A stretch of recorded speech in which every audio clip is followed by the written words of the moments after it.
निवडणूक लढवणं म्हणजे राजकारण नाही. नेता होणं इतकं सोपं नाही.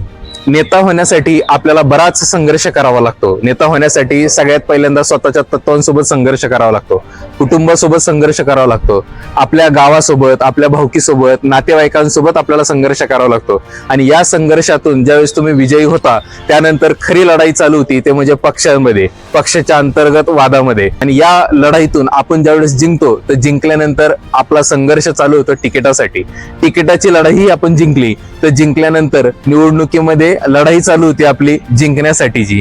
आणि हा इतका मोठा संघर्ष वाट्याला आल्यानंतर सुद्धा आपल्याला यश मिळेल का नाही हे सुद्धा आपल्याला ठामपणे सांगता येत नाही. त्यामुळे नेता होणं इतकं सोपं नाही. नमस्कार, मी राजकीय सल्लागार महेश गोरे आणि आपण या सिरीजच्या माध्यमातून समजून घेणार आहोत राजकारणाच्या पलीकडचं राजकारण. त्यामुळे आजचा भाग पहिला होता नेता होणं इतकं सोपं नाही. अशाच माहितीपूर्ण राजकीय क्षेत्रातील व्हिडिओ पाहण्यासाठी माझ्या पेजला आपण सर्वांनी फॉलो करा. धन्यवाद.